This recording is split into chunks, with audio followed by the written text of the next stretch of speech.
Subscribe பண்ணுங்க. அப்படியே பக்கத்துல இருக்க பெல் ஐகானையும் பிரஸ் பண்ணுங்க. நம்ம இந்த வீடியோ மூலமாக 2025ஆம் ஆண்டிற்கான ஆவணி மாத ராசி பலன்களை பார்க்க இருக்கிறோம். குறிப்பாக இந்த வீடியோவானது பார்த்தோம் அப்படின்னாக்கா மீனராசி அன்பர்களுக்கான வீடியோ.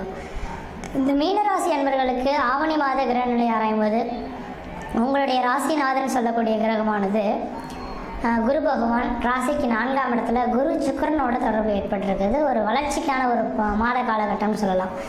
ஏன்னா 4ஆம் இடமானது ஒரு மனிதனோட வாழ்க்கையில் அழியா சொத்துக்களை சொல்லக்கூடிய இடம். வீடு மனை வாசல் வண்டி வாகன யோகத்தை குறிக்கக்கூடிய இடங்க. அப்போ தன் ராசிநாதன் 4ஆம் இடத்தை நோக்கி போய் அதோட சுக்கிரனோட தொடர்பு பெறுதுனாக்கா இந்த நேர காலகட்டத்தில் பூர்வ புண்ணிய சொத்து சோகத்தினால ஆதாயங்கள் பெறக்கூடிய ஒரு மாத காலகட்டமாக இருக்குது. வெகு நாட்களாக இந்த ஒரு விஷயத்துக்காக நான் காத்துட்ருக்கேன் சார், இந்த விஷயங்கள் எனக்கு நடக்குமா அப்படின்னு ஏங்கி தவிச்சிட்டு இருக்கக்கூடிய இந்த மீனராசி அன்பர்களுக்கு இந்த மாத காலகட்டம் ஒரு அதிர்ஷ்டத்துக்கான ஒரு காலகட்டங்கள். அதனால் இந்த மாத காலகட்டத்தில் நீங்கள் செய்யக்கூடிய விஷயங்களை செவ்வனே செய்து முடிச்சிங்கன்னா வாழ்க்கையில் வெற்றி பெறத்துக்கான ஒரு காலகட்டம் உருவாகுது. வரக்கூடிய வாய்ப்புகளை சரியாக பயன்படுத்தி கொள்ளக்கூடிய ஒரு மாத காலகட்டமாக இருந்துகிட்ருக்குங்க. அதே வேளையில் பார்த்தோம் அப்படின்னாக்கா உங்களுக்கு ராசியில் சனி பகவான் உட்காந்துருக்கனால 7 சனியின் தாக்கங்கள் தொடங்கி இருக்கிறதா அர்த்தம் அப்படின்றீங்க. ஆனால் 7 சனி இருக்கிறதுனால பெரிய அகலக்கால் வைக்கக்கூடாது. ஏதாவது ஒரு சில விஷயங்கள் இருக்குது அப்படின்னாக்கா சிந்தித்து செயல்படுங்க. ஒரு தடவைக்கு 2 தடவை சிந்தித்து செயல்படுறது மட்டும் இல்லாமல் 4 பேர் கேட்டு நீங்கள் செயல்படுறது ஓரளவுக்கு நல்ல பலன்களை தரன்றீங்க. இப்போ 4 பேர் கேட்காம நீங்கள் முடிவெடுத்துட்டுனாக்கா அது சாதாரண தேவையில்லாத முடிவாக போய் மன அழுத்தத்தை கொடுக்கலாம், பொருளாதார விரயத்தை கொடுக்கலான்றீங்க. முக்கியமாக மீனராசி அன்பர்களுக்கு நான் சொல்லக்கூடிய கருத்துக்கள், இந்த மாத காலகட்டத்தில் உங்களுக்கு ஒரு அதிர்ஷ்டத்துக்கான அமைப்புகள் வந்துட்டுருக்கு. வாய்ப்புகள் வரும்போது சரியாக பயன்படுத்திங்க. அதாவது ஒரு புதிய முயற்சி எடுக்கலாம், உங்கள் நிறுவனத்தை கொஞ்சம் விரிவுபடுத்துறதுக்கான ஒரு வாய்ப்புகள் வரலாம், அல்லது யாராவது கொடுத்து உதவலாம். இந்த நேரத்தில் அது கொடுத்து உதவுறாங்களேன்ட்டு நீங்கள் ரொம்ப அகல காலம் வச்சுட்டிங்கன்னா அதை திரும்ப கொடுக்க முடியாமல் கஷ்டப்படலாம். அதனால் அதை சிந்தித்து உங்களோட தகுதிக்கு தகுந்த மாதிரி பெற்றுக்கிறது நல்லாயிருக்கும். ஜென்மத்தில் சனி இருக்கிறதுனால தேவையில்லாத பிரச்சனைகள் அவ்வப்போது வரலாம். தொழில் சார்ந்த விஷயங்கள் தான் பிரச்சனைகள் அதிகமாக வரதுக்கான வாய்ப்பு உண்டு. தொழில் செய்யக்கூடிய இடத்துல போட்டி பொறாமைகள் இருக்கும். கொஞ்சம் நீங்கள் விட்டு கொடுத்து போகணும். எவ்வளோ அடித்தாலும் நீங்கள் வாங்கிட்டு வெளியே வர்றது நல்லாயிருக்கும். இல்லை நான் செய்யாத குற்றத்துக்கு தண்டனைகள் கொடுக்குறாங்களே அப்படின்ற மாதிரி கொஞ்சம் நீங்கள் எதிர்த்து பேசிட்டீங்க அப்படின்னாக்கா இந்த சனி பகவான் ரொம்பவே உங்களை மன அழுத்தத்துக்கு உள்ளாக்கக்கூடிய ஒரு காலகட்டங்கள் உருவாயிடும்.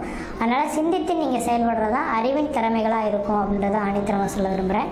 அடுத்தது பார்த்தோம்னாக்கா இந்த சனி பகவானோட அமைப்பு பார்க்கக்கூடிய இடங்கள் எல்லாமே கொஞ்சம் சோதனையை உள்ளாக்கக்கூடிய அமைப்பு உருவாகும். அப்போ ராசிக்கு உங்களோட ராசியிலேருந்து 3ஆம் இடத்தை பார்க்கறனால இளைய சகோதரத்துக்கும் உங்களுக்கும் ஒரு சில கருத்து வேறுபாடுகள் ஏற்படக்கூடிய காலகட்டம் உருவாகும். அதனால் சகோதர உறவுகளில் கொஞ்சம் விட்டு கொடுத்து போய்க்கேன். இளைய சகோதரத்தில் ரொம்ப நெருங்கி வச்சுக்க வேண்டாம், பணங்காசுகள் கொடுத்து கொள்ள வேண்டாம் அப்படின்றது விதிங்க. அடுத்தது பார்த்தீங்கன்னாக்கா முயற்சி 3ஆம் இடம் முயற்சி ஸ்தானம் வெற்றி ஸ்தானம்னால முயற்சி செய்யக்கூடிய விஷயங்களை ஒரு நபர்கிட்ட சொல்லிட்டு தான் அந்த காரியத்தை செய்யணும். செய்து முடிச்சுட்டு சொன்னீங்கன்னா அது பாதிப்புகளை தரும். செய்யறதுக்கு முன்பாக ஒரு தடவை கேட்டுட்டு ஆலோசனை பெற்றுட்டு செய்கிறது ஓரளவுக்கு நல்ல பலன்களை தரும். அடுத்தது பார்த்தீங்கன்னா 7ஆம் இடத்தை இந்த சனி பகவான் பார்க்கறனால வெகு நாட்களாக திருமணமே ஆகலை அப்படின்னு சொல்லக்கூடிய நபர்களுக்கு திருமண வாய்ப்புகளை ஏற்படுத்தி கொடுப்பார். இந்த நேரத்தில் திருமணமாகாத நபர்கள் திருமண வாய்ப்புகள் ஏற்படலாம். குழந்தை பேர் இல்லாதவர்களுக்கு குழந்தை பேர் உருவாகக்கூடிய காலகட்டம் உருவாகும். அடுத்த பார்த்தோன்னா 10ஆம் இடத்தை ஜென்மத்திலேருந்து 10ஆம் இடத்தை சனி பகவான் பார்க்கறனால தொழில் அமையும். தொழிலில் எந்த விதத்தையும் குறைகள் கிடையாது. ஆனால் தொழில் பிரச்சனைகள் போட்டி பொறாமைகள் ஏற்படலாம். நான் சொன்ன மாதிரி கொஞ்சம் விட்டு கொடுத்து போகிறது தான் ஓரளவுக்கு நல்ல பலன்களை தரும். அடுத்ததாக பார்த்தோம் அப்படின்னாக்கா உங்கள் ராசிநாதனான குரு பகவான் 4ஆம் இடத்துலேருந்து அவன் 10ஆம் இடத்தை பார்க்குறார். அப்போ சனியும் குருவும் ஒரு இடத்துல பார்க்கறனால நிரந்தரமான வேலைவாய்ப்பு உண்டு. பண பற்றாக்குறைக்கான விதிகள் உருவாகும். நல்ல உழைப்பீங்க, சம்பாதிப்பீங்க. ஆனால் சரியான நேரத்துக்கு அந்த செலவு பண்ணுறதுக்கு பணம் கிடைக்காது. இது ஒரே ஒரு விஷயந்தான் இருக்கும். ஆனால் எப்போ இருந்தாலும் அந்த பணம் கிடைச்சிடும். அதை பற்றி நீங்கள் எதுவும் கவலைப்பட வேண்டாம்.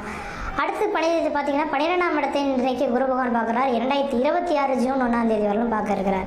அப்போ 2026 ஜூன் 1ஆம் தேதி வரலும் 12ஆம் இடத்தை குரு பார்க்கறனால ஒருவேளை மீனராசி அன்பர்கள்லாம் ஊரை விட்டு வெளிநாடு போய் யோசிக்கணும்னு நீங்கள் ஆசைப்படுறீங்கன்னா யோசிக்காமல் இந்த நேரத்தில் முயற்சி எடுத்து வெளிநாடு போங்க. கண்டிப்பாக வெற்றி பெறத்துக்கான ஒரு காலகட்டங்கள் உருவாகுன்றீங்க. அதை வெளிநாடு போயிட்டீங்கன்னாவே பிரச்சனைகளில் மீண்டு வரத்துக்கூடிய ஒரு காலகட்டங்கள் உருவாகும். அடுத்து 8ஆம் இடத்தை இந்த குரு பகவான் பார்க்கறனால நீண்ட ஆயுளுடைய ஒரு ஜாதகங்களாக நீங்கள் இருந்துட்டீங்க. ஒருவேளை இந்த நேரத்தில் மீனராசி என்பவர்கள் உடல் ரீதியாக பாதிக்கப்பட்டிருக்கு சார். 60 வயதுக்கு மேற்பட்ட நபர்களாக இருக்கீங்க, மருத்துவத்தில் நோக்கி வந்துட்டுருக்கோம், 7 சனி சொல்கிறாங்க, ஏதாவது பெரிய பாதிப்பு வரும்னு சொல்கிறாங்க, எங்களுக்கு எதுவும் ஆயுள் சம்மந்தப்பட்ட பிரச்சனைகள் வருமா அப்படின்ற மாதிரி நீங்கள் ஏங்கி தவிக்க வேண்டாம். 8ஆம் இடத்தை குரு பார்க்கக்கூடிய எங்கள் வளர்ச்சி அடையும். அப்போ 8ஆம் இடம் ஆயுள் ஸ்தானம் அப்படின்னால 60 வயதுக்கு மேற்பட்ட நபர்கள் கவலையப்பட வேண்டாம். உங்களுக்கு நீண்ட ஆயுள் உண்டு. இந்த 7 சனியெல்லாம் உங்களுக்கு எந்தவித பாதிப்பும் ஏற்படாது. மனக்குறைகள் ஏற்படலாம், பொருளாதார நெருக்கடிகள், கடன் சொல்லக்கூடிய அமைப்புகள் ஏற்படலாம். அதில் மட்டும் கவனமாக இருக்கணும். உங்களுக்கு மற்ற விதத்தில் எதுவும் தோஷங்கள் சொல்கிறதுக்கான வாய்ப்பு கிடையாது. அப்போ 8ஆம் இடத்தை குரு பார்க்கறனால திடீர் அதிர்ஷ்டமும் உண்டு. ஒரு இப்போ ஏதாவது வேலை செய்து வச்சுருப்பீங்க, என்றைக்கோ ஒரு நாள் உங்களுக்கு பணம் கொடுத்து உங்களை காப்பாற்றுறதுக்கு ஆளுங்க காத்துட்ருப்பாங்கன்ட்டு வரீங்க. ஆனால் அதே வேளையில் நான் சொல்லக்கூடிய கருத்துக்கள் என்னக்கா, கடன்கள் வந்தே தீரும். இந்த கடன்களுக்காக இந்த நேரத்திலே ரொம்ப அகலக்கால் வச்சு கடன்கள் வாங்கிடாங்க. உங்களோட தகுதியை இருந்து கடன் வாங்கிக்கிங்க. வீடு கட்டுவதற்காக, அதாவது நிலம் வாங்குவதற்கு, வீடு கட்டுவதுக்கு மட்டும் கடன் வாங்குங்க. இது செய்தீங்கன்னா கடன் மீனராசிக்கு வந்தே தீரும். அதை யாரும் மாற்றி அமைக்க முடியாது. ஆனால் வீடு கட்டுறதும் நிலம் வாங்கி போடுறதும் அழியா சொத்துக்கள். எத்தனை வருஷம் ஆனாலும் நமக்கு திரும்ப கிடைக்கும். ஒருவேளை தொழிலுக்காக நீங்கள் அதிகமாக கடன் போடுறீங்கன்னு வச்சுக்கோங்களேன், அந்த கடனால் பெரிய பெரிய லெவலில் அது போட்ட கடன் திரும்ப பெற முடியாத கஷ்டப்படக்கூடிய அமைப்புகள் உருவாயிடும். அதனால் கொஞ்சம் சிந்தித்து செயல்படுறது அறிவின் திறமைகளாக இருக்கும். அதேபோல் 6ஆம் இடத்துல சூரிய பகவான் உட்காந்துருக்கிறது இப்போதைக்கு தந்தையின் கை ஓங்கி இருக்கக்கூடிய ஒரு காலகட்டமாக இருந்துகிட்ருக்கு. உங்களோட அப்பா இருக்காங்க அப்படின்னாக்கா உங்கள் அப்பாவின் உறுதுணையோடு நீங்கள் செயல்படுங்க. ஏதாவது ஒரு சில விஷயமா இருந்தாலும் அப்பா கிட்ட கேட்டு செய்யுங்க. அப்பாவுக்கு இன்றைக்கி 6ஆம் இடத்துல இருக்கனால அரசாங்கத்தினால ஆதாயங்கள் அவங்களுக்கு கிடைக்கக்கூடிய அமைப்புகளும், அல்லது அதிகார பதவிகள் கிடைக்கக்கூடிய அமைப்புகளும், அல்லது நீங்கள் கேட்ட இடத்துலேருந்து பணம் கிடைக்கக்கூடிய அளவுகளுக்கு தன் தந்தையின் மூலியமாக தான் உங்களுக்கு ஆதாயங்கள் இருக்கிறத பார்க்க முடியுதுங்க. அதனால் மீனராசி என்பவர்கள் இந்த நேர காலகட்டத்தில் யாரையாவது ஒன்றி வாழ்ந்தீங்கன்னா சிறப்பாக இருக்க முடியும். கொஞ்சம் விலகி நிற்கிறீங்க அப்படின்னாக்கா தனிமரமாக இருக்கக்கூடிய காலகட்டம் உருவாகும். பிரச்சனைக்குரிய நபர்கள் யாரும் வந்தால் அவங்களை விட்டு விலகி வந்துடுங்க. நீங்கள் பிரச்சனையை நோக்கி போகாமல் இருக்கிறது விசேஷம். அதை நான் செய்யாத குற்றத்துக்கு சொல்கிறாங்களேன்ற மாதிரி நீங்கள் போயிட்டீங்கன்னா அதனால் மன உளைச்சல்கள் ஏற்படலாம்.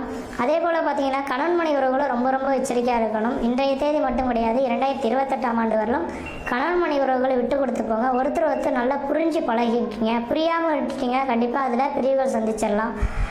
உங்கள் ஊரில் பல சமுதாயத்தில் பல பிரச்சனைகள் வந்தாலும் கணவன் மனைவி உறவுகள் பிரச்சனைகள் இல்லாமல் இருந்துட்டாவே பல்வேறுபட்ட பிரச்சனையை உங்களால் சால்வ் பண்ண முடியும். ஆனால் நீங்கள் 2 பேரும் தனித்து நின்றீங்க அப்படின்னாக்கா பிரச்சனைகள் வழிவகுக்கலாம். அதுக்கான வாய்ப்புகள் இருக்கிறதுனால தான் சொல்ல விரும்புகிறேன்.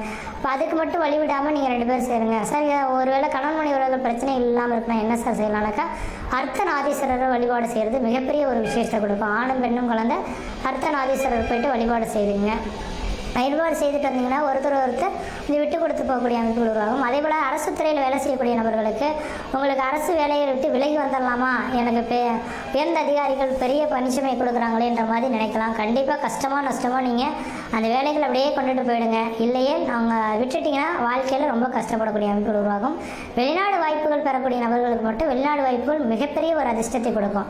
வாய்ப்பு கிடைச்சால் அதை பயன்படுத்தி பாருங்கள். மற்ற இடத்துல தோஷங்கள் கிடையாது. நான் சொல்லக்கூடிய இந்த நேர காலகட்டத்தில் இந்த மாத காலகட்டத்தில் ஒரு சுப செலவுகள் ஏற்படக்கூடிய காலகட்டமாக இருக்குது. திருமணமாகாத நபர்கள் திருமண வாய்ப்புகளும், குழந்தை பேர் இல்லாத நபர்கள் குழந்தை பேரும், வீடு முனை இல்லாத நபர்கள் வீடு முனை வாசல் வாங்கக்கூடியவங்களும் கட்டக்கூடியவங்களும் உருவாகும்.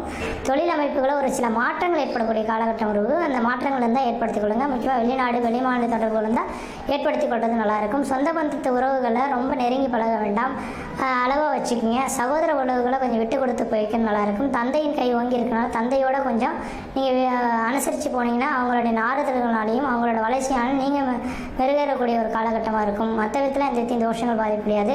இந்த ஆவணி மாத காலகட்டத்தில் ஏதோ ஒரு சுப நிகழ்வு உங்கள் குடும்பத்தில் செய்ய போகிறீங்க. இந்த குடும்பத்தில் செய்யக்கூடிய சுப நிகழ்வுகளுக்கு தடைகள் இல்லாமல் இருக்கணும் அப்படின்னு நினச்சிங்கனாக்கா இந்த மாதத்தில் வரக்கூடிய பிரதோஷ காலகட்டத்தில் நந்தி பகவானுக்கு 1 லிட்டர் பாலும் 1 முழம் முல்லைப்பூ வாங்கி கொடுத்து அர்ச்சனை செய்வதன் மூலமாக இந்த மாதத்தில் நடக்கக்கூடிய நிகழ்வுகள் தடை இல்லாமல் நடக்கிறத பண்புகள் பார்க்க முடியுன்றீங்க. மற்ற தோஷங்கள் பாதிப்புடைய சீரும் சிறப்பாக இருப்பீங்க, நலமாக இருப்பீங்க. நன்றி, வணக்கம். மேலும் தகவலுக்கு எங்கள் சேனலை மறக்காமல் சப்ஸ்கிரைப் பண்ணுங்கள். நன்றி.